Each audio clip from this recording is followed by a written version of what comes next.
Good afternoon, everyone. If I could have your attention, we can get going. I'm Tony Monaco, the president of the university. I was not originally on the speaking program for this event, but I thought it was important to take this opportunity to reiterate what I said in my message to the community earlier today. I shared with you that we're now actively investigating an anti-Semitic incident that took place in one of our undergraduate residence halls. And I want to repeat in no uncertain terms that expressions of hatred and anti-Semitism are completely unacceptable. They are an attack on our Jewish students, an affront to our shared values as an institution, dedicated to creating a positive impact on each other and the world. In discussing contemporary anti-Semitism this afternoon, Professor Lipstadt will not be describing an abstract problem, but something that we must actively confront and resist every day in our own lives. So I'm heartened to see all of you here this afternoon. Your presence here today is a reminder that our university community will not let itself be defined by expressions of bigotry, prejudice, or hate. And I'm glad that we will have this opportunity to learn together from Professor Lipstadt's insights. Now it is my pleasure to introduce Jim Glaser, Dean of the School of Arts and Sciences, who will introduce our speaker. Thank you very much.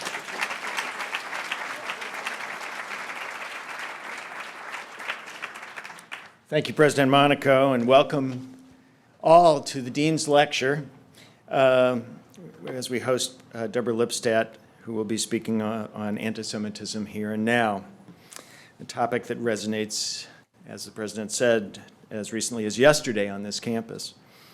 Professor Lipstadt, I already feel like I've met you because, of course, I've seen you portrayed in that excellent film, Denial, which we showed last night, in which I understand about 30 people attended.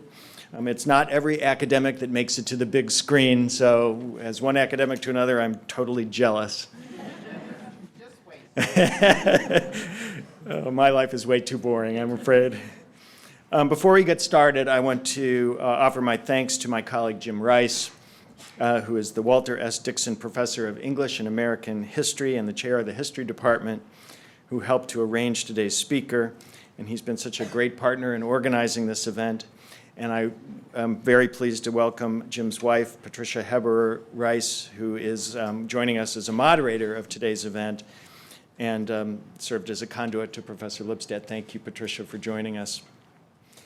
I want to say thank you to my colleague, Alan Solomont, and to Tisch College, and particularly to Jess Burns, wherever she is, making everything happen, and for coordinating this event.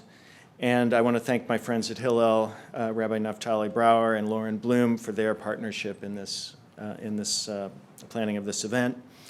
And finally, a very warm thank you to Debbie and Stephen Shapiro, who helped to make this event possible. Debbie's a member of the Arts and Sciences Board of Advisors, and I've been blessed to have her as a partner and as a friend for these past 5 years of my deanship. And now it is my great pleasure to introduce Jim Rice, who will introduce our panel, our speaker. Thank you.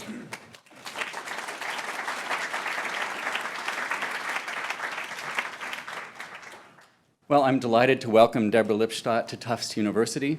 Long before she was played on the big screen by Rachel Weisz, Deborah Lipstadt was a very substantial and deep scholar of history, and that's what I want to emphasize, that she has been first and foremost an historian, a teacher, and a public intellectual. Her bachelor's degree is from the City University of New York. She completed her PhD in history from Brandeis in 1976, and is currently the Dorot Professor of Modern Jewish History and Holocaust Studies at Emory University, where she has won multiple prizes for her teaching. Professor Lipstadt was a consultant in the creation of the United States Holocaust Memorial Museum. She served 2 terms on the U.S. Holocaust Memorial Council during the Clinton administrations, and she's a long-term member of the U.S.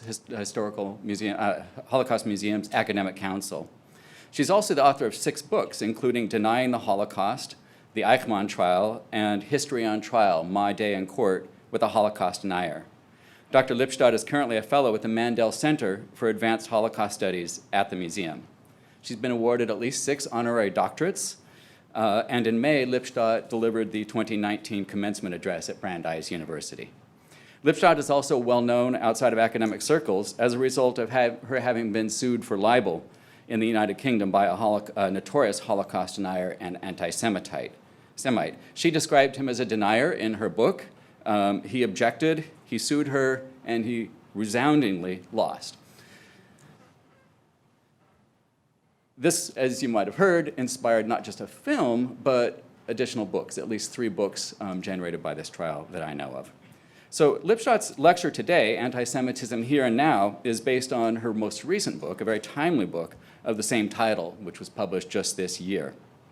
Lipstadt argues that a perfect storm of anti-Semitism appears to be brewing, out of winds converging from multiple directions, from the resurgent traditional sources, of course, but also from new places.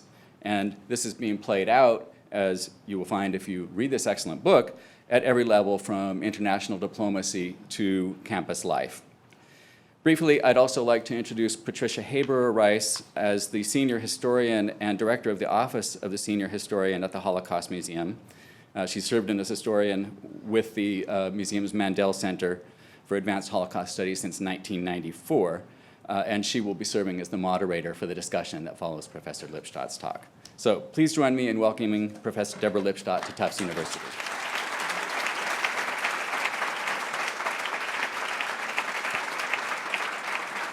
Thank you. Thank you. It's a pleasure and an honor being here. This school's reputation precedes my arrival and in my knowledge by many, many decades.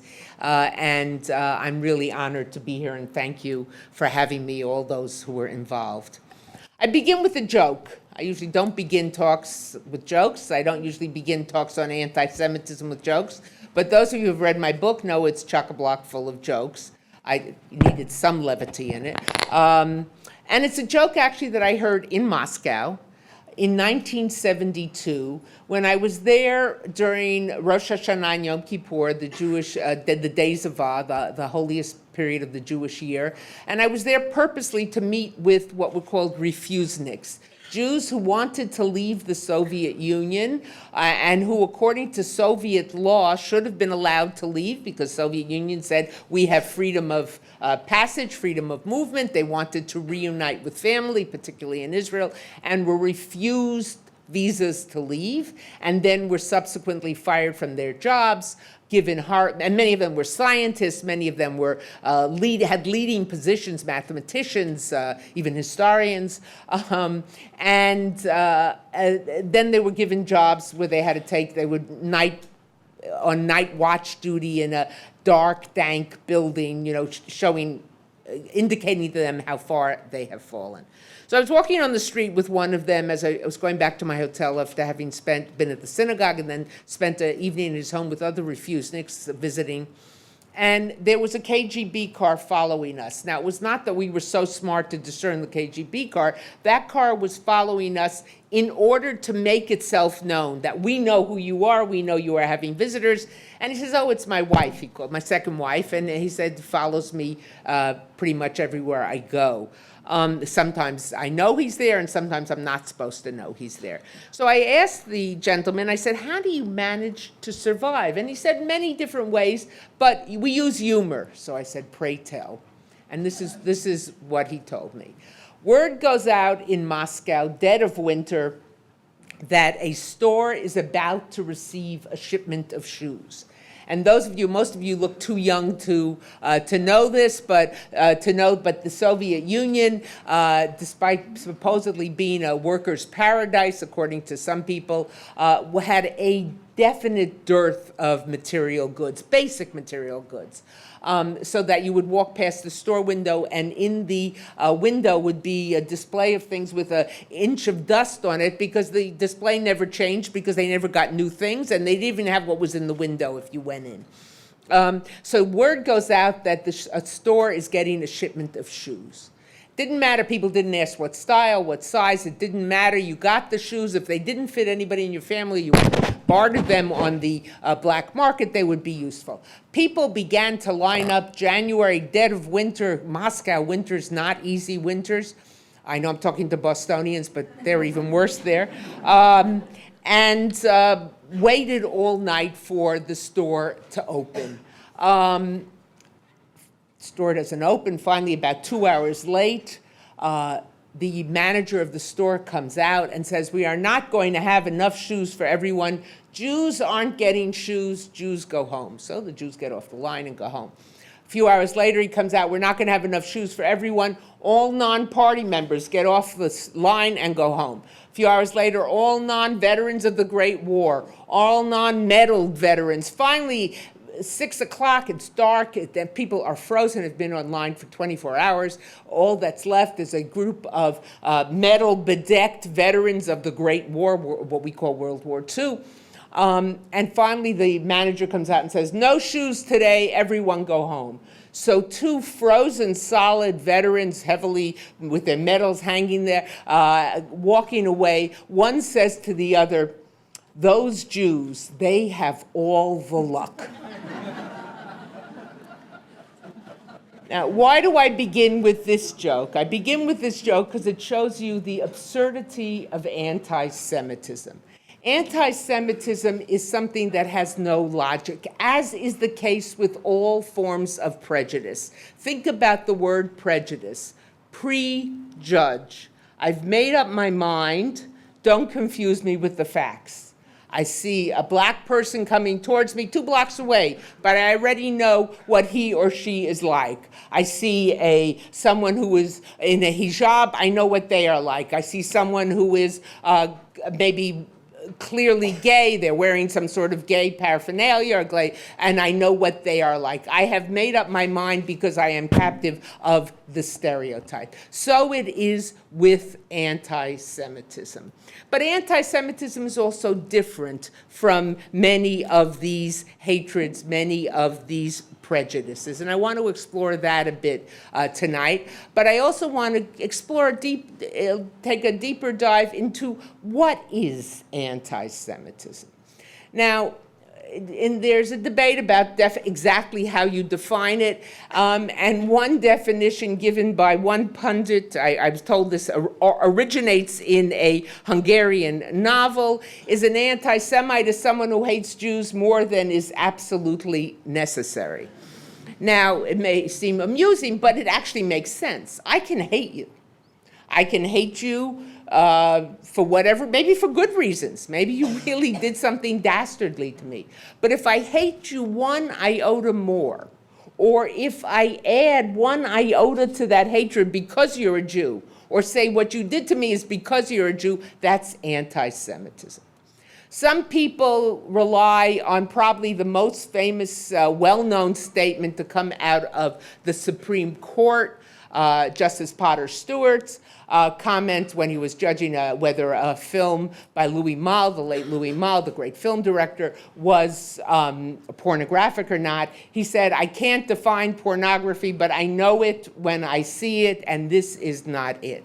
So some people say, I know racism, is particularly if it's directed against them. I know sexism, I know homophobia, I know it when I see it, so too with anti-Semitism. But actually you can define anti-Semitism.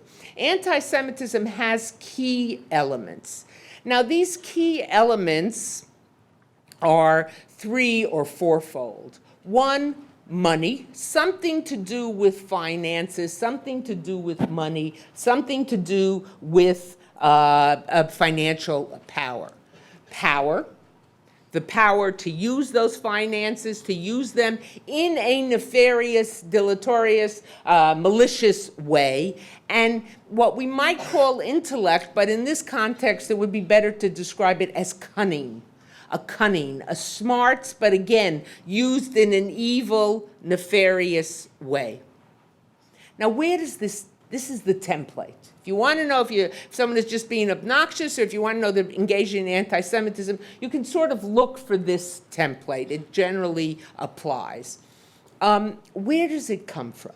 It has its roots in the New Testament, and the way in which the New Testament was taught and interpreted and applied, particularly during the Middle Ages. It need not have been so, but that's the way it was used. And what do I mean by that? The story in the New Testament is the story of the crucifixion of Jesus. And the way the story, or the different versions of the story, is told, and I apologize if there are any Bible scholars here, I'm doing a sort of composite, that the leaders of the Jewish temple in Jerusalem wanted Jesus, who was a Jew, was a member of their community, but they wanted him, the Romans, to kill him, to get rid of him, because he wanted to chase the money changers, out of the temple, because he felt it was degrading the holiness of the temple. And that the leaders of the temple, the high priest and those around him, didn't want that to happen because they had a financial interest in those money changers being there. The Romans were reluctant to do this, but the Jews said, crucify him, crucify him. They pushed the Romans, and the Romans did it. That's the story. True, not true, we know there was a Jesus, we know he was, and the story, of course, then is told that the Jews killed Jesus. Of course, everybody in the story is Jewish except the Romans who actually kill him, but that's a fact. We're not dealing with facts, we're dealing with perception. That story was used particularly in the Middle Ages as Christianity was emerging to demonize the Jews, to differentiate Christianity from Judaism, to make it logical and okay, to persecute, to discriminate against Jews, etc. It becomes a part of the Middle Ages and the attitude of many Christian leaders, Christian fathers, not just fathers, but primarily fathers, towards Jews. And what you have is a demonization of the Jew. That the Jew becomes, it's not just that the Jew did this dastardly thing. Again, I say it saying the Jews killed Jesus is like saying the whites killed Kennedy. They both were or the Americans, or I guess whites killed Kennedy would be a good analogy. So as the story evolves, you get more than just that they did this dastardly act, but that they had the power to convince Rome. Remember, Rome is not just a two-bit ruler. If any of you, when I was going to school, and some of the older folks here might remember this, we had those maps that you pulled down, and they pulled them down on the first day, and you could never get them up. During the summer, the custodial staff would wind them up, and on the first day they'd come down, and there they'd stay. And pity the poor teacher who wanted to write on the blackboard. We still had blackboards then. Behind the map. But if you pull down the map of the Roman Empire, the whole world was covered with the Roman Empire. It was extensive. So the fact that this small group of Jews in Jerusalem and Judea could manage to get Rome to do this showed their power. And that they could cause harm to be done to this divine figure, to the Son of God, to Jesus. The Jew was turned into a devil, a demon. And in Christian theology, the devil or the demon has particular characteristics. Two of them are, one, you don't know that you have encountered him till after you've encountered him, he's long gone, but the damage is done. And number two, the devil or the demon is the only one who can harm God. So there you have the basis for what will become the conspiracy theory that we know is anti-Semitism. It didn't have to be, but it evolves, and then of course it moves outside the church. This is not something that remains church-based at all. You have people like Voltaire in the 17th century in France, who was a great critic of the church and writes very critically of the church. But when he's writing about Jews, he uses exactly this kind of language. And of course, it moves out to Karl Marx, an enemy of all forms of religion, who, when he writes about Jews, is using exactly this kind of language. And it moves to pseudoscientists, as Patricia knows so well, the pseudoscience of eugenics. It moves to the Nazis, and it continues to perpetuate today. So you have The difference, so again, going back to my putting this within the context of prejudice, when you talk, let's compare anti-Semitism with racism. The racist looks upon the person of color and says they are lesser than. If they move into our neighborhood, they will bring down the neighborhood. If their kids go to our kids' schools, it will bring down the schools. The whole, and again, I mentioned eugenics, and I do so very carefully in front of Patricia, who's one of the world's experts on this. But the whole concept of eugenics was that the black person was lesser than. Think about the 1936 Olympics. I know many of you don't, your knowledge of history may be weak, but we all know 36 Olympics. Why? Jesse Owens. Think about Jesse Owens' great athletic feat, and you can spell feat either way and be absolutely correct when you're talking about Jesse Owens. How did the Germans explain to their people that this black man was, and actually there were other African-American athletes with him, Metcalf and others, but Owens was the only one who won 4 medals, being put on the relay at the very last moment. How did they explain it? It's a horrific explanation. But they said, well, he's a black man, comes from Africa, which is on a lower level of evolution. And black people from Africa are closer to animals in their structure than they are to humans. Therefore, he had an undue advantage because his hip structure was closer to, I don't remember, I think they said a horse than a human. Therefore, it was not a fair competition. So the racist looks at the person of color, black person, brown person, they're going to bring us down. They're going to diminish us. They're not capable of this. They're to use the prejudicial stereotypes. I hope no one walks in now and hears me saying these things. The prejudicial stereotypes associated with racism towards people of color, particularly in this country, they're shiftless. They're lazy. You Southern, I live in the South, or I live in Atlanta, which is a city surrounded on 4 sides by Georgia. What they say about Atlanta is the further north you go out of Atlanta, the more in the South you are. But you look at them and they're lazy. They were happy, this happy slave because they didn't have to work too hard and they got things. All these terrible stereotypes, but as lesser than. So the racist punches down. The anti-Semite, who is generally the same person as the racist. We're not talking about different types here. But the anti-Semite looks at the Jew and sees someone who is wealthier than, smarter than, but in a cunning way, more evil than, able to do these demonic things. So the anti-Semite punches up. Plus the fact you add the element, I think back on some of the Nazi propaganda films, some of you in your classes may have seen, or you certainly saw clips of it because they used it all the time, from the film The Eternal Jew, where you get first you have a portrait of a Jew with side curls and a beard and wearing sort of Hasidic-like dress, long black coat, etc., and the side curls go and the beard goes, and then he's put into a suit, and they say, the Jew can disguise himself. You don't know when you encounter this is not in the film, but when you encounter the person of color, you know who you're dealing with. The Jew you don't know. And then the film goes into showing wealthy Jews supposedly in Berlin, sitting around in evening dress, drinking and smoking cigarettes. And it's a derogatory depiction, but nonetheless, you don't know them till that you can't recognize them. Therefore, they are a greater danger. So that is really your template for anti-Semitism. And as I say, it starts out with this basis in the church. By the way, there are historians who trace it back earlier to Alexandria, et cetera, but I think the template is really there. And then it moves out and it moves to other places and in other forms. What about today?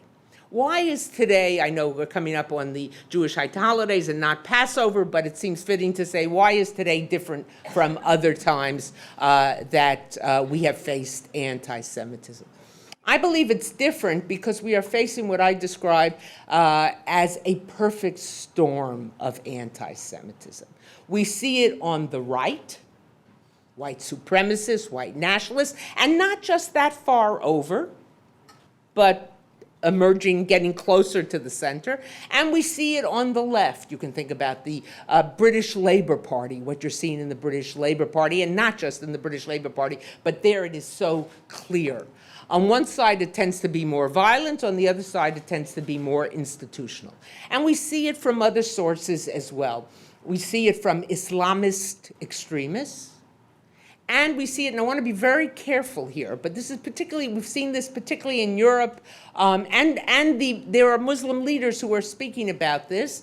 We see it within the general portions of, not totally, not everyone, but portions of the general Muslim community, particularly in Europe, where whether from imams, whether from publications, today YouTube, there's no such thing anymore as a lone wolf. The concept, with social media, the concept of lone wolf is finished. Because people see things they may never meet, but they read the same things, they see the same things, they're influenced by the same people.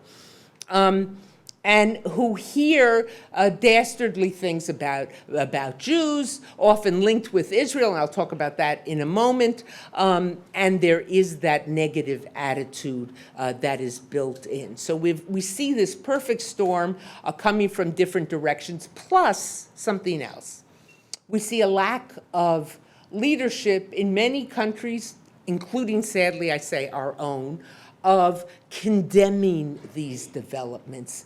We see a tendency to divide amongst people rather than to say these kinds of divisions are not right.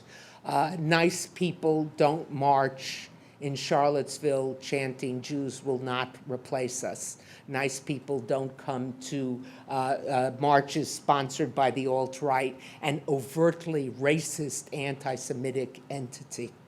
And they certainly don't march with tiki torches, which is a direct linkage back to the Third Reich.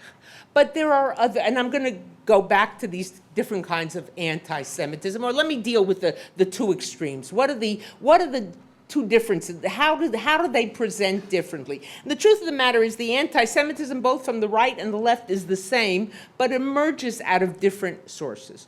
On the right, particularly the far right, if you were to read, and I don't like to call it a manifesto because that's giving it too much credit for internal coherence, the gibberish left by the murderer in Pittsburgh, or the murderer in Poway, in San Diego, in Poway County, in Poway, San Diego County in California, who went into a synagogue, or the man who was just recently arrested in an arsenal found in his house in Ohio or in Arkansas, in different places.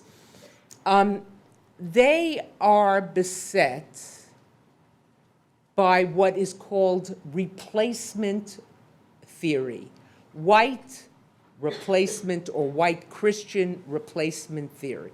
What they argue is that there is a concerted plan to replace white Christians with black and brown people, such as what they would talk about, the hordes migrating from Africa, from the Middle East.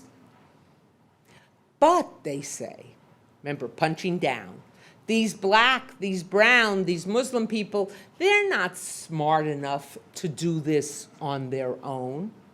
They are being directed. This is all being controlled by a group you do not see, because they are smart enough, cunning enough to work behind the scenes and to control them. And who is that people? The Jews. So when some leaders, Viktor Orban of Hungary, or other political leaders from the right talk about, let's say, a George Soros. Now, you can disagree with George Soros. You can think he did, you can disagree with him politically, financially, et cetera, et cetera. But clearly, he becomes the stand-in for the Jew. George Soros is the House of Rothschild of the 21st century. You find, you don't say it's the Jew, but it's clear that is what is intended there. What about on the left? What about in, let's say, the Labor Party? The view of many people on the progressive left, again, not everyone, but their understanding of prejudice is refracted through a prism. And those of you who took Physics 101, which as far as I got in physics, you may remember that prisms bend light. They shape your perspective. That their view, their perspective on prejudice is refracted through this prism, which has a number of facets: ethnicity, class, and power. And they look upon the Jew and they see a white person. Now, there's an irony there, because to the person on the right that I was just describing, such as what was the killer in Pittsburgh shouting as he was being brought down by the SWAT team? See, only the people in the synagogue, bodies still laying there, people wounded still laying there. You will not destroy the white race.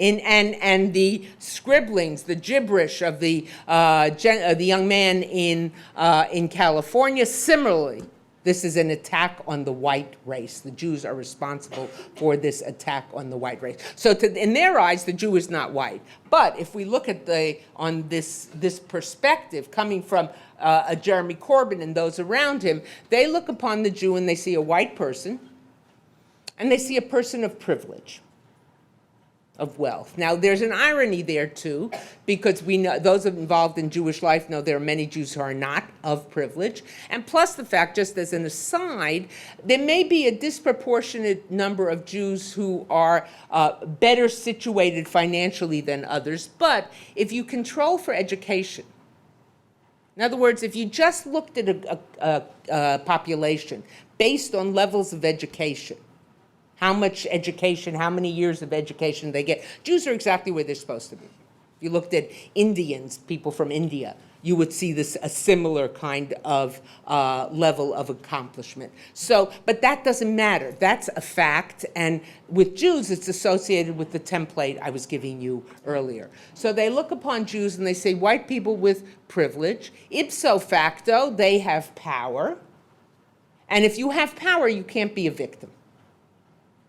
Number two, many people on the progressive left would argue, and I, by the way, consider myself to be nearing there, but I fluctuate, would also argue that, again, going back to Corbyn as an example, Corbyn frequently speaks about the fact that his mother was demonstrated at Cable Street. Those of you who know your British history from the 1930s know that there was a very strong fascist element in the United Kingdom. It was, by the way, it was not at all clear that the United Kingdom would go into the war. They could have sat neutral. They could have looked and they said, my God, the Nazis are already sitting in all of Europe. What are we going to, we're not going to get involved in this, et cetera. But Corbyn talks about the fact that his mother was at Cable Street. What is he saying by that? Those were the anti-fascist demonstrations. So in other words, I imbibed anti-fascism, anti-prejudice, liberal values with literally my mother's milk. How could I possibly be prejudiced?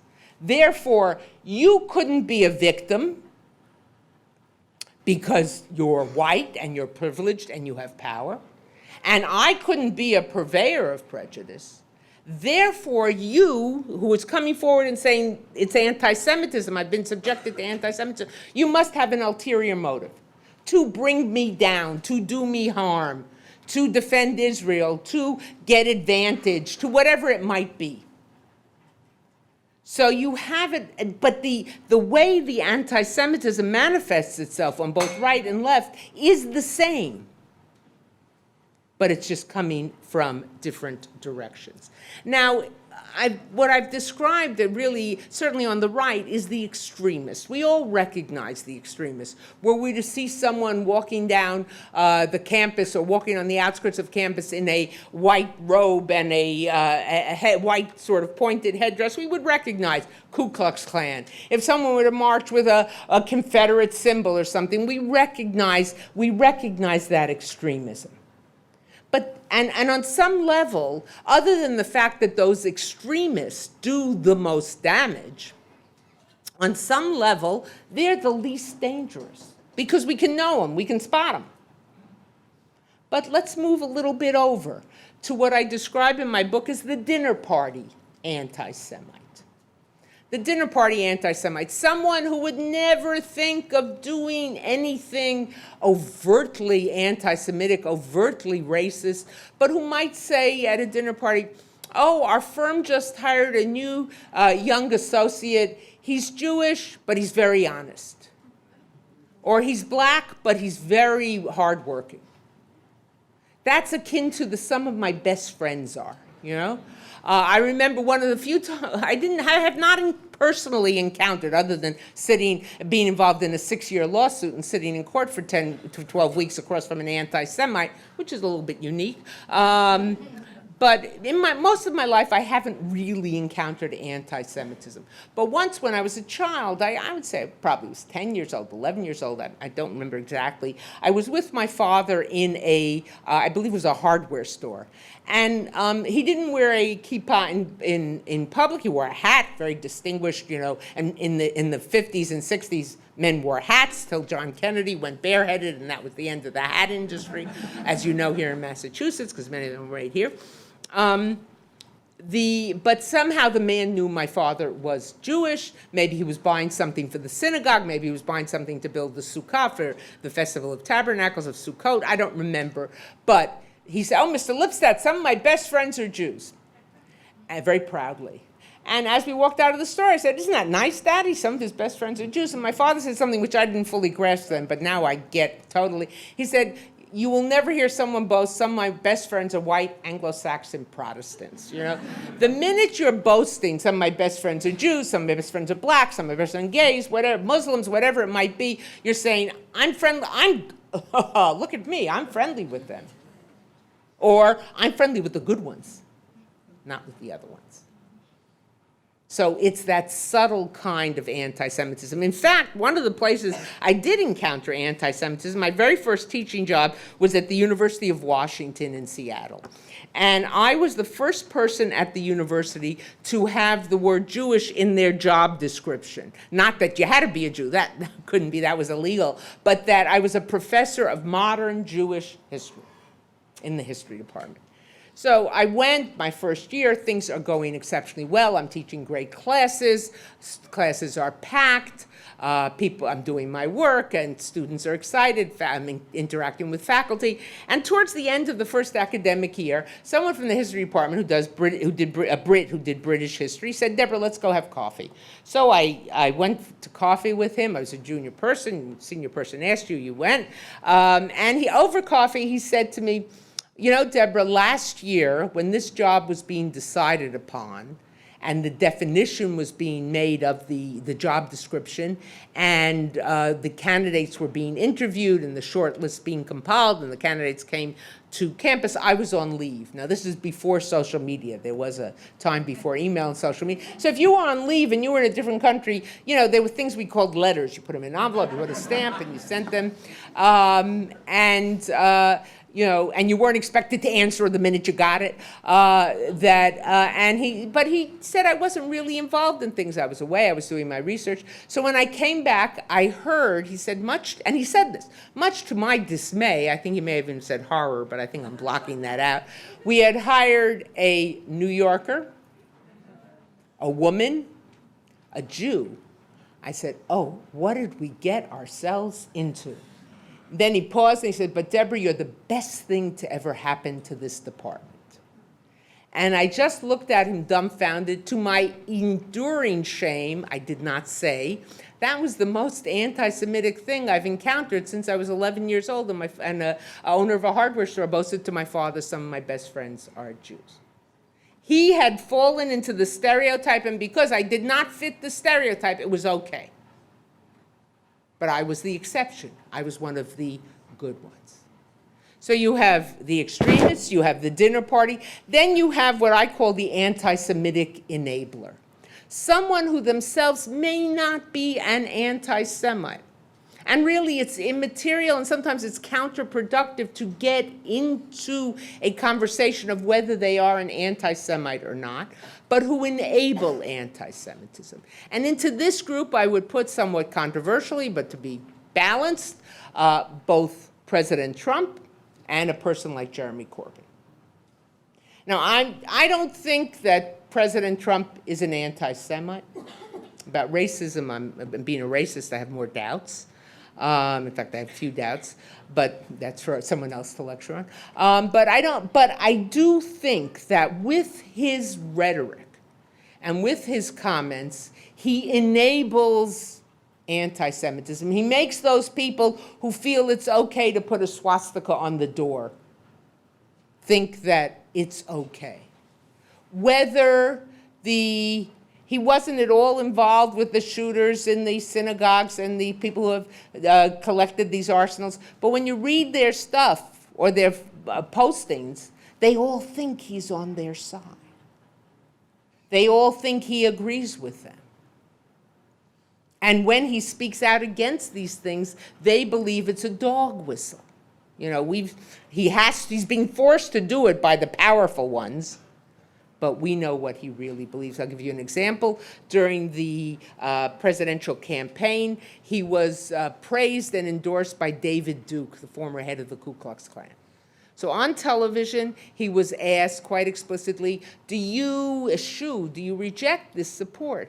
And maybe not wanting to alienate what would become known as his base, for whatever reason, he said, I don't know anything about David Duke, I can't comment. Well, the truth of the matter is that 5 or 6 years earlier, he had posted I believe it was an ad or written a public letter to the Republican Party that you can't build your future on the backs of people like David Duke. So if you didn't know David Duke now, how could you have written that letter 5 years ago? And it was only afterwards, when there was an outcry, that he then said, "Oh yes, I reject that support." But to his supporters, the powers that be, punching up, got to him, and he had to reject it. Enabling, and the same thing with Jeremy Corbyn. Again, I don't get into I think it's, by the way, I think it's counterproductive, whether you're talking about a public figures such as these or just another person, to get into a conversation or a debate, whether they are an anti-Semite, a racist, or whatever. The question is, that's immaterial.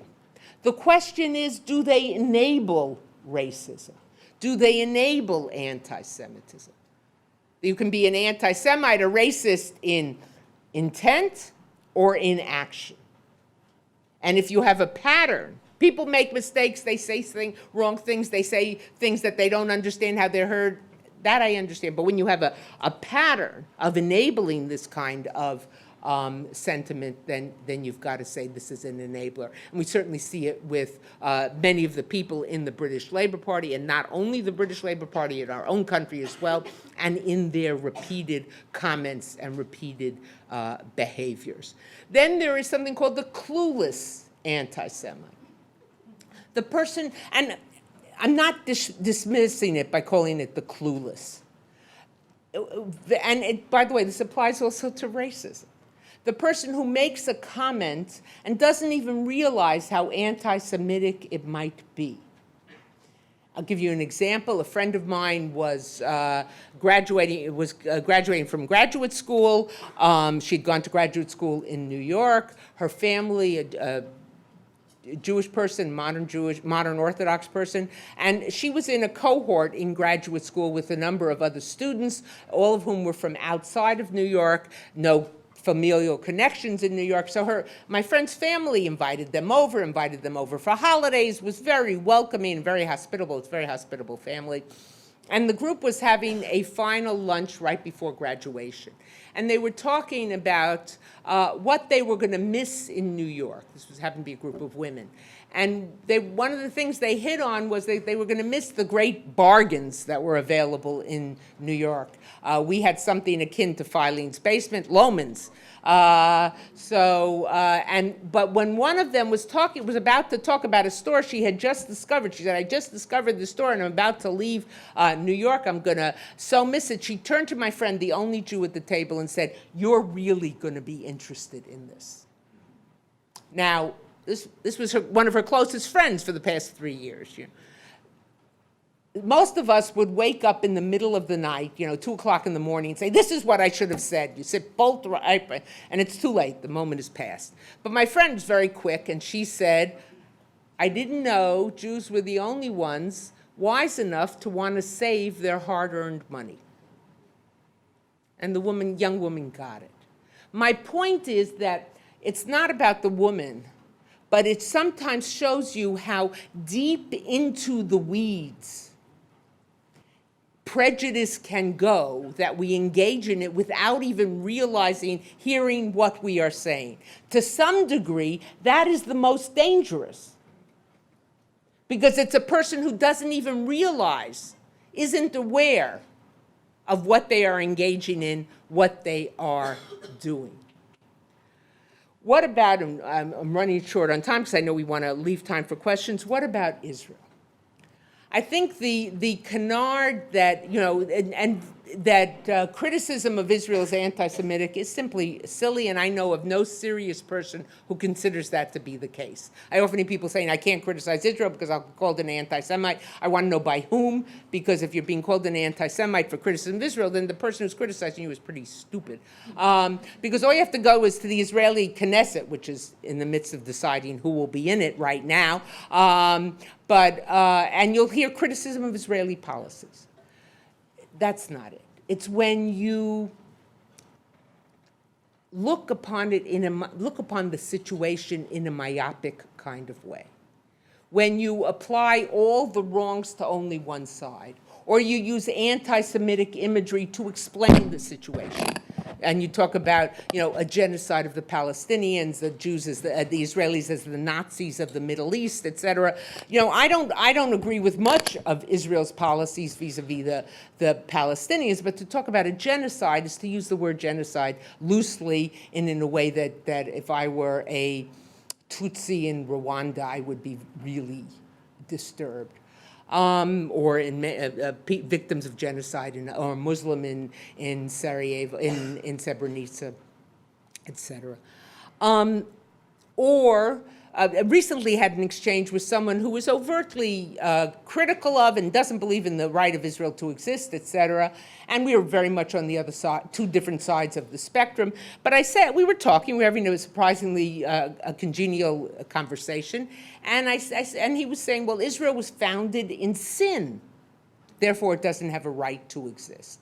And I said, well, what do you mean by that? And he says, well, during the 1948 war, call it what you may, the Palestinian Arabs were chased out by the Jews. And I said, well, that's not entirely true. Many left of their own accord. Many left on the encouragement of Palestinian radio, preachers, imams, etc., who said, leave now, and when you come back, you will, in 2 weeks, we will defeat the Jews, you will inherit their homes, their orchards, etc. But some were chased out by Jewish fighters. There were instances of that. We know that. So he said, well, he thinks it happened everywhere. I think it just happened in select places. But he says, but that's a sin in its founding, which makes the existence of Israel illegitimate. I said, let's put this in larger historical context. Let's think of other countries which have deep sins in their founding history, and let's start with the United States of America. We're marking 1619 right now, or let's talk about the treatment of the Native Americans. Or let's go north to Canada and the treatment of the First Nation, the indigenous people. Or I just returned from Australia, the treatment of the Aborigines. Yesterday I was on radio. I used this example with New Zealand, the Maoris. I'm not saying that makes it right. I'm not saying that makes it right and those wrongs all should be discounted. Not at all. What I'm saying is when there is a myopic view like that, then you have to ask what is going on, or a myopic view of all wrongs only on one side, and you attribute it to, even though you may not do it overtly or directly, to all these attributes that I earlier associate as the template of anti-Semitism. Then you have to ask what is happening there. But in terms of criticism, no, absolutely not. Finally, let me close with 2 points. One of the dangers, of the deep-seated dangers of anti-Semitism, and to a certain degree it applies to the other prejudices, but there's a little bit of a difference.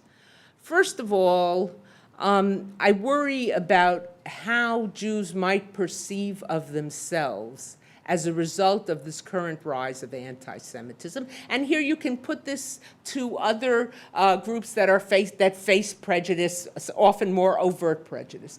There is the danger when you become an object of prejudice, or you perceive of yourself as an object of prejudice, to think of yourself solely as a victim.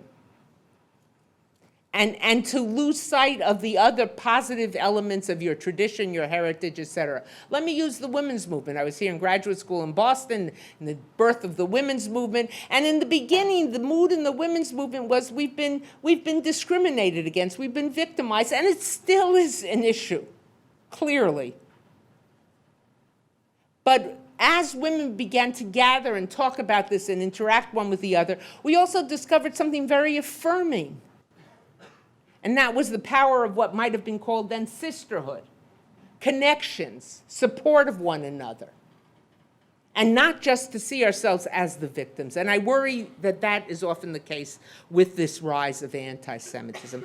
But in closing, the thing that really worries me the most, and why I think we should all be concerned about anti-Semitism, not irrespective of whether you're a Jew, whether you have Jewish relatives, whatever it might be, but all of us who treasure the democratic society in which we live, in which a university like this, and certainly a school like this, is dedicated to preserving.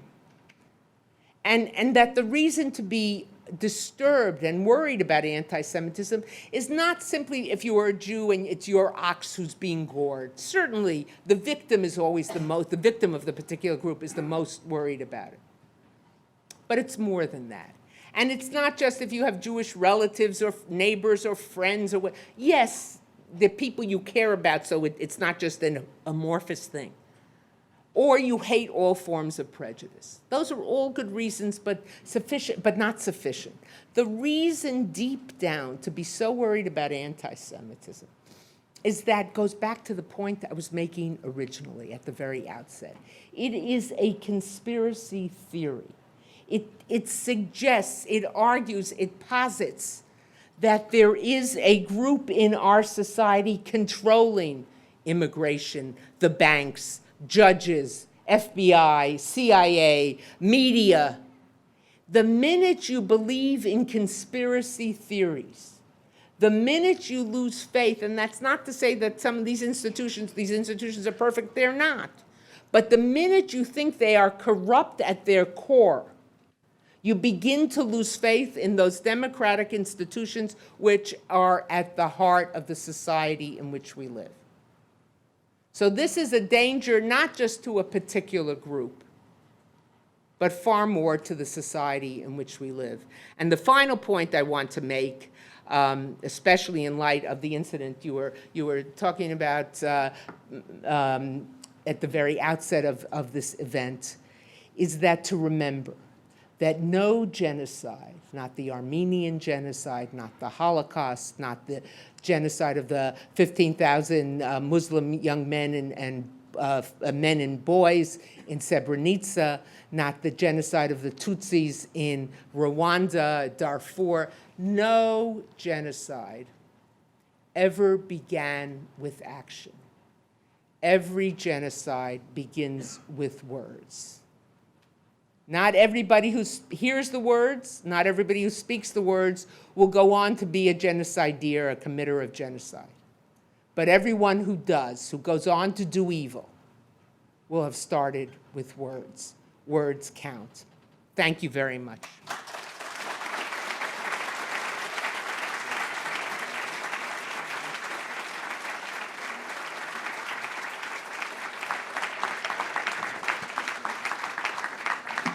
Hopefully these work. Can everyone hear us? Thank you. I want to thank you first, Deborah, for this fascinating talk. I think today you've given us a real lesson that we can use in light of what's happened on campus recently. I thought since you packed a great deal in there in 45 minutes, very, very impressive, maybe you could say a little bit more and just take a little more time to talk about how anti-Semitism is different than it used to be. I think what I'm seeing today, and here again, I'm talking about anti-Semitism against the background of many forms of prejudice, that there is they've become enabled. The haters feel enabled, feel free to say certain things. There was recently an incident in the District of Columbia, where you live and where I'm for the year, at a middle school. A middle school which happens to have a student body that is Caucasian and African American, a very mixed student body. And some of the kids were playing football at recess, and one of the white students who was playing football used the N-word on the black students. And then he said, "And you can call me a racist, but I don't care." Now, he certainly heard the N-word someplace, but it's ubiquitous. It's more prevalent in our society than any of us would want to imagine. But that second statement, he had to have heard at home. You know, so people feel freer to do things. The whole attack on political correctness, and I think sometimes political correctness can become a parody of itself, of course. But the whole idea that you can freely make fun of people, or denigrate people, or not be careful in how you talk about them, opens the society. That's why I ended on that point, which I feel so strongly, as I think must have been obvious, about words. So that today we have a sense that it's okay to do this.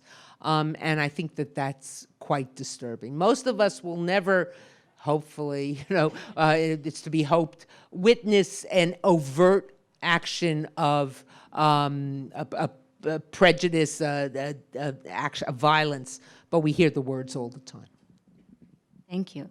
I'm also going to kind of back up a little bit on what you've said about anti-Semitism in the left and right, so you can perhaps expand there a little bit. We tend to think of anti-Semitism as a concept within radical right-wing or extremism, but now we have left and right. Are they different? No, they're different and they're not different. To give you an academic's answer. It depends, right? They're not different in that their expressions, the stereotypes they use are exactly the same. So if you read something from a medieval church preacher who was known as an anti-Semite, and you read a Karl Marx, you'd hear the same characteristics pinned to the Jew. They're different in how they express themselves. And I think the difference I would make is that anti-Semitism on the right tends more towards violence, but not only violence, overt violence. And on the left, it trends more towards institutionalized forms of anti-Semitism, which is what, of course, we see with the Labor Party. Right. I was going to go back to a point which we've both tackled probably every day of our life, and that's Holocaust denial, and that's how you built your career on those Holocaust denial here in America. And I was wondering if anti-Semitism is always at the root of Holocaust denial? Holocaust denial, think about it. Holocaust denial is not a failure of deniers to see one document. Sometimes a document will be discovered, a plan will be discovered, a piece of evidence. People call me up and say, shouldn't we show this to the deniers? And I say, you got it all wrong. It's not that the Holocaust has the dubious distinction, and you work on these documents all the time, of being the best documented genocide in the world. I asked you as we were coming down, how many people were murdered in the so-called euthanasia program, the killing of the so-called handicapped and disabled, etc. And you gave me the exact number. We have numbers and documents unlike anything we have with any other, I would say, any other genocide, possibly more with the Armenian genocide, but we don't fully know because not all the documents have been released. But Holocaust denial at its root is a form of anti-Semitism. Imagine that you're in an airplane with, and you know, I make it a point never to talk to the person next to me until we're landing. You know, when the pilot says, "Ladies and gentlemen, please fasten your seat. We can see we've begun our descent." Then I turn to the person, and I'm a researcher, as you are, as many people in this room. I can get a lot of information in a short period, but I don't want to start out and have, you know, there could be a real nudnik, you know, a crazy maker, you know, and have 8 hours of someone asking me, right. Oh, it was so terrible. How did it happen? Whatever. But let's say you sat down next to a denier and you made the mistake of asking them, and what do you do? And they say, I work on the Holocaust, and it's not you, but it's someone who's tabula rasa about the history of the Holocaust. And, it was just terrible, and it was David Irving. He would say, Madam, as he said to someone, to a survivor in the hallway outside the court, you'll be happy to know it didn't happen. And he spends the rest of the time giving you all sorts of pseudo-information. His information is always twisted. It's turned. The judge said this. You know, he's a liar. He's a falsifier of history. He's a neo-Nazi polemicist. The logical question you would ask after hearing these litany of claims would be, well, why did the Jews, because of course he would say the Jews have made it up, why did the Jews make up such a story? What's in it for them?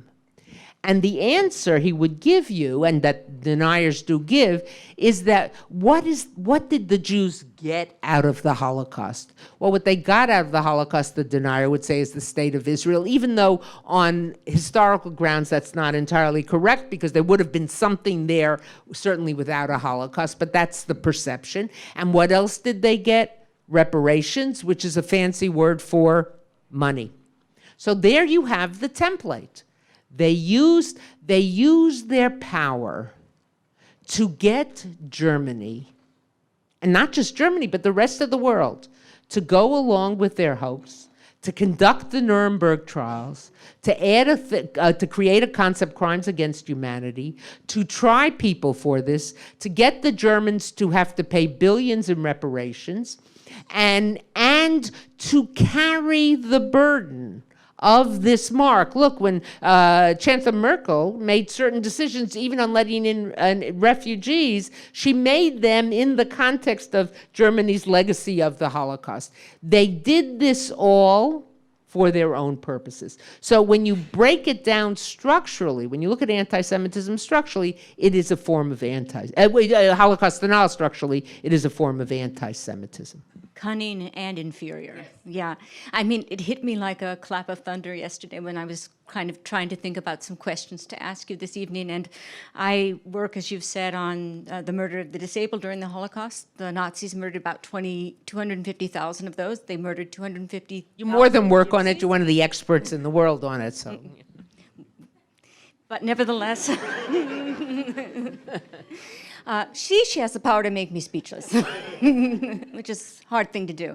But it hit me like a thunderclap that no one ever said the Germans didn't kill the Gypsies or these other groups. It's all having to do with the Jews. With the Jews. That's right. And the fact of the matter is that had the Germans won, they would have quote unquote, finished the job with the Gypsies, with this Roma and the Sinti,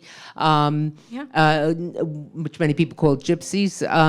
They would have probably killed, they mainly killed or tortured and not outright murdered, but sent to be cannon fodder homosexuals in Germany, but they probably would have treated all homosexuals that way. They probably would have gotten rid of the Mongols. They probably would have gotten rid of most of the Ukrainians and Poles. They would have left enough to produce food for Germany, but they didn't. That would have come. I'm sure it would have come, but that could wait till after the war. Right. With the Jews, it couldn't wait. Couldn't wait, right? It was their priority, and also the priority of anti-Semitists, who doubt its existence. I wanted to get to one topic that you weren't able to get to tonight, but it's really fascinated me, and that's the rewriting of history in the what is now the former Eastern or Soviet bloc. We know of the issues in Poland with the new law, and just this week or last week, I actually got some message from the Russian embassy saying that there was no secret protocol to, what were we talking about, tweeting out a message at the anniversary of the secret protocol from the German-Soviet Aggression Pact. Germany and the Soviet Union made a non-aggression pact, and Germany was able to invade Poland and start World War II, but the Soviets, some of the Soviets now deny, or the Russians now deny, high up. Really? Yes. We received disinformation that was gathered by the EU that the Russians are now saying Poland started World War II, and that Russia invaded 15 days after Germany in order to save Western Europe. So, I mean, is this the hothouse that's making this? Yes, well, this is, when you live in an atmosphere where someone is always talking about fake news, it opens the door to everything being debatable. Not everything is open to debate. Yes, you can interpret why World War II started, why the Germans came to power, but there's certain things you can't debate about. There are certain facts on the ground. And what I would call, and what you see in much of the former communist bloc, is what I call softcore denial. What I faced in court is hardcore denial. And when we talk softcore and hardcore, usually we're talking about pornography, and I use those terms advisedly because I think this is pornography of history. To have Russians now saying there was no secret pact, any of you who've studied World War II history know, as Patricia was just saying, that there was a pact. Ribbentrop-Molotov made a pact. They split Poland down the middle. Two countries came in, and then Hitler broke the pact in 1941 and invaded the Soviet Union, and then the war began, further expanded into Soviet territory. But where we see it specifically in relation to Holocaust denial is a place like Poland. Poland, which about a year and a half ago passed a law saying that it's illegal to say that the Polish state or the Polish nation collaborated. Now, on its surface, there's a certain thin veneer of legitimacy because there was no Polish state. But what they're saying is you can't talk about any Polish collaboration. Now, it's clear that there were Poles, a significant number of Poles who rescued Jews. I believe that in Yad Vashem, the greatest, in a national group, the greatest number of people come, there are about 6,700 Poles listed as righteous Gentiles, righteous rescuers of Jews during the war. And there probably were more. Of course, that's where most of the Jews were. But still, that's a significant number. But if you read Polish memoirs, if you listen to testimony of Poles, you see numerous examples, the work of Jan Gross, the work of Jan Gabrowski, and others. You see numerous examples of Poles who turned Jews in, sometimes just for a few zlotys. Now, you maybe can't talk about it. It was collaboration. It wasn't the kind of collaboration you had in France, where there were official collaborators or Quisling or other places, but it was collaboration. So to whitewash the history, they don't say it didn't happen, but they're whitewashing their part in it. Or go to Hungary, where Viktor Orban is intent on painting the Hungarians as victims. Now, a little history lesson, not for you, but for many of the others. Germany and Hungary were allies during the war, and late in the war, as it became clear that Germany was losing, different countries that were aligned with the Axis were thinking of switching sides, some did, and there was a fear that Hungary would do this. So in March of 1944, late in the war, parts of Europe are about to be liberated or have been liberated, and more will be liberated very shortly. The Germans essentially staged a kind of coup, not exactly a coup, but a kind of coup in Hungary. But the leadership, the Hungarian leadership, particularly Admiral Horthy, who was the head of the Hungarian government, says, I'm going to cooperate with you. So he becomes a collaborator. Adolf Eichmann, who was going to oversee the destruction of Hungarian Jewry, and to this point there are 800,000 Jews alive in Hungary, they've been mistreated, but they haven't been deported. They haven't, for most, been murdered. It's the last intact large Jewish community in the European continent at that point. Eichmann arrives in Budapest with, I think, 300 SS officers. And within the space, beginning in May, he arrives at the end of March, beginning in May through the beginning of July, 7 weeks, they deport to Auschwitz over 500,000 Jews, of whom over 400,000 are murdered. That's really what gives Auschwitz its distinct character as the greatest blood fields, killing fields in the world in one place.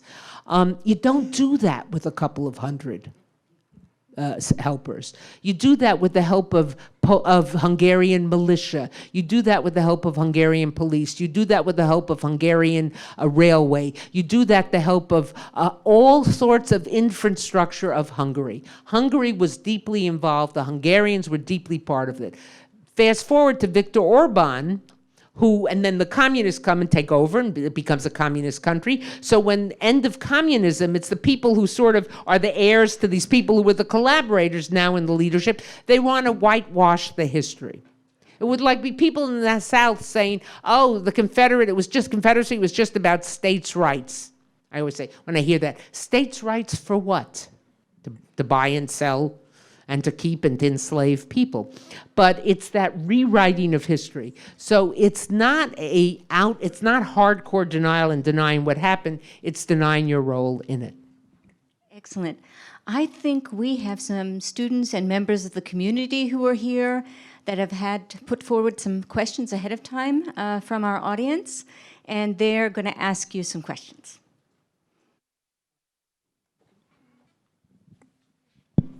Thank you so much for being here. Do you believe the growing association between Jewish students and Israel is contributing to a global, national, or campus rise in anti-Semitism? I think the important thing to understand, no, I don't think so. The anti-Semite or anti-Semitism, the same thing with racism, the same thing with all the other isms that I've mentioned, is not a factor of what a group does. An individual in a group does, or even a larger group amongst. If you were hurt by a blonde person, and you said, I hate all blonde people would look at you as if you were crazy. So, no, I don't think so. What I think is that it becomes the excuse.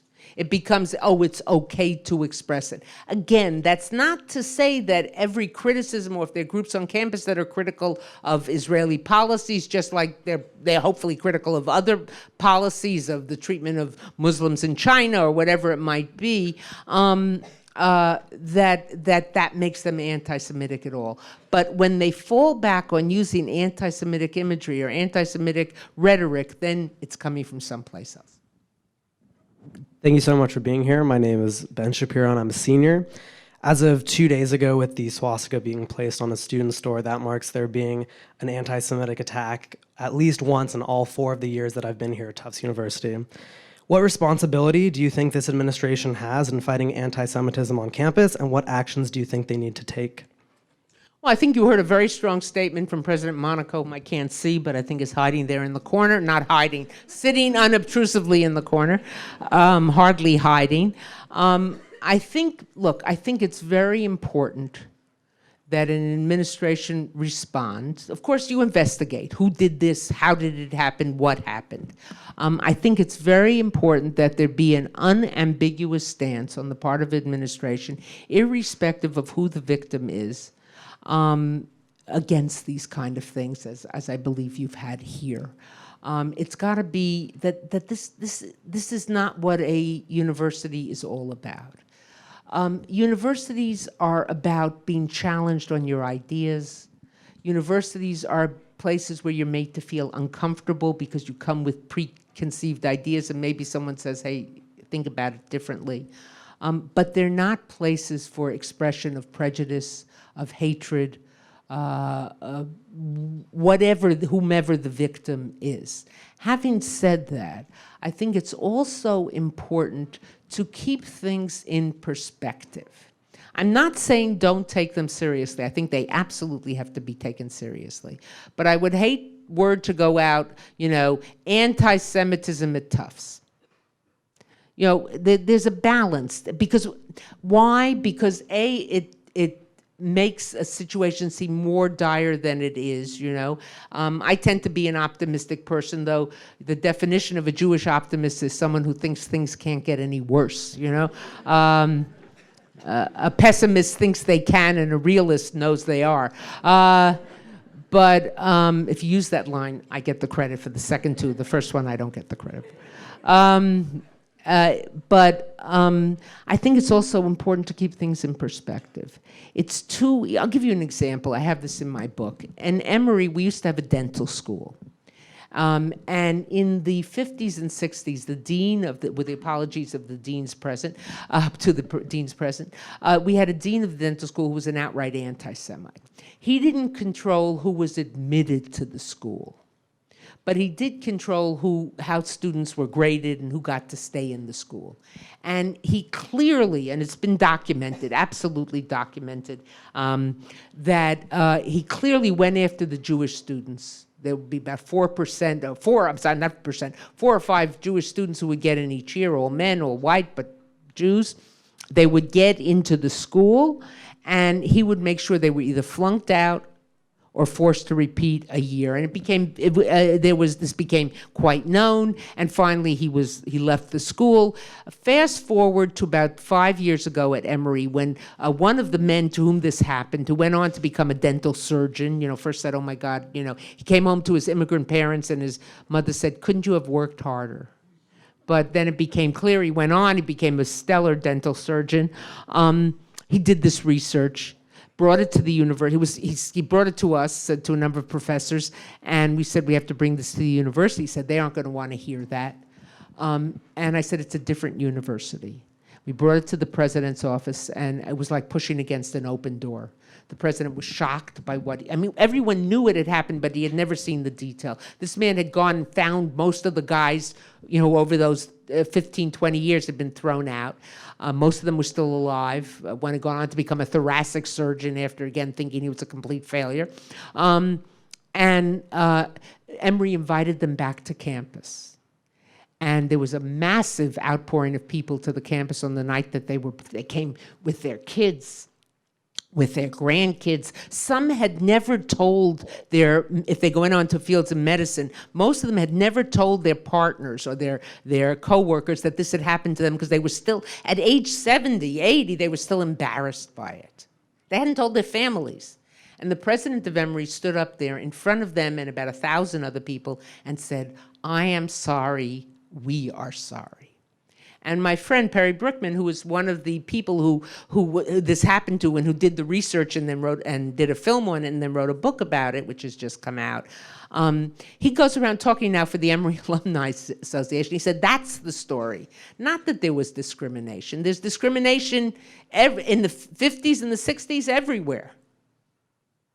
But it's how the group responds to it.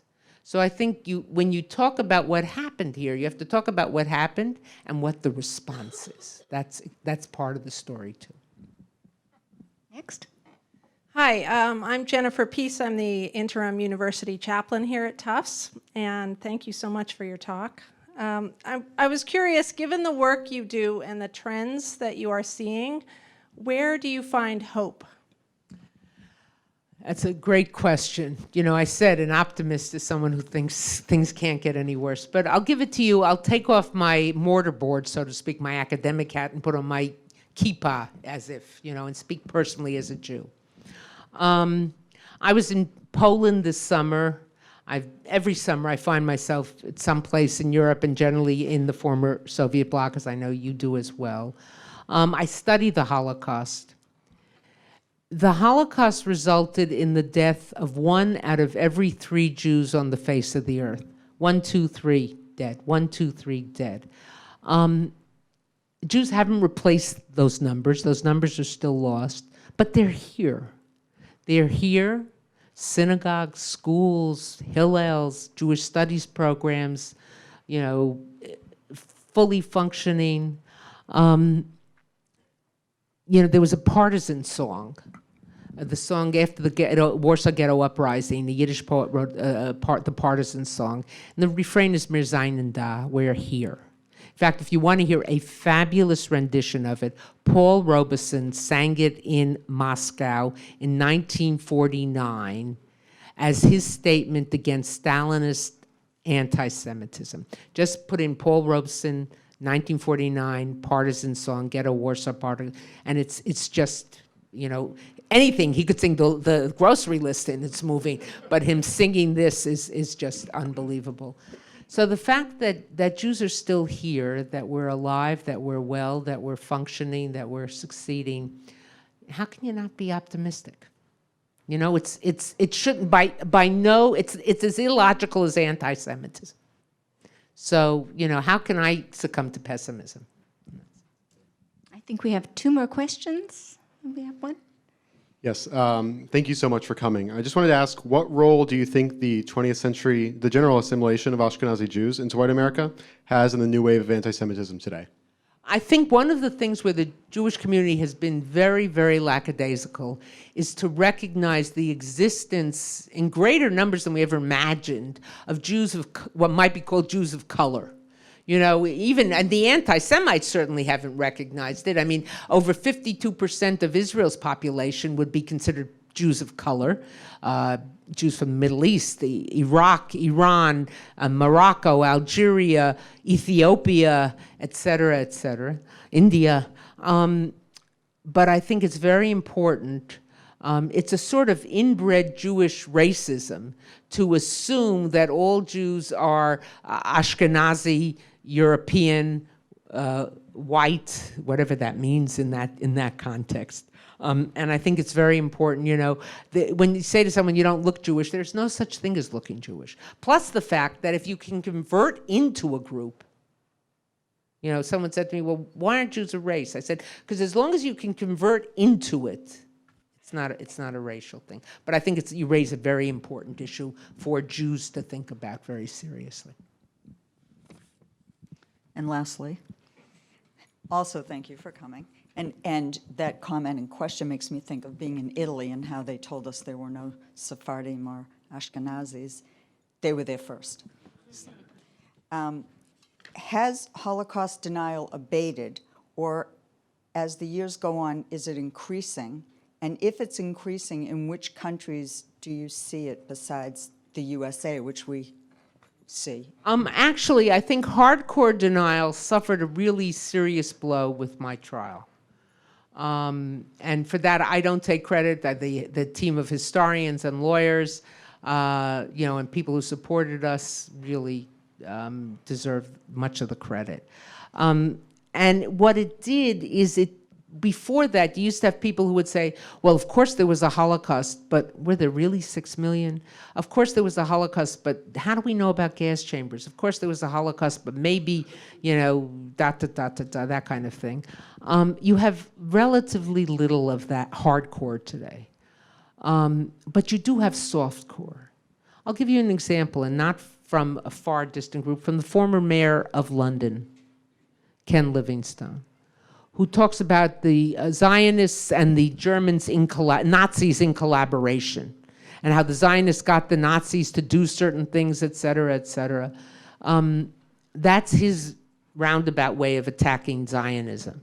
But it's so far-fetched and not based on any historical data. Or he takes a smidgen of a fact and twists it and turns it, There was one agreement between German Zionists and Nazi Germany in the summer of 1933 to allow Jews to emigrate more easily, to get some of their funds out. They would buy German goods, etc. And in fact, many Jews were troubled by it. But that was one agreement in 1930. But he paints the whole picture with that. That's a kind of softcore denial. It's either whitewashing the sins, as Patricia was asking about, in the former Soviet bloc, or linking the Zionists. I'm not being anti-Semitic, he says, I'm talking about but linking it, the Jews brought this on themselves. That's the kind of denial that's much more prevalent. The hardcore stuff, which you see on the far right, and in some other groups. You see it sadly in much of in many places in the Muslim community, both in the Middle East and in other Muslim countries, and then of course thanks to YouTube and other things transported out. That's pretty much denigrated. That's the end of our questioning. And as we close our program today, I'm going to welcome Natalie Lopez up to give us our closing words.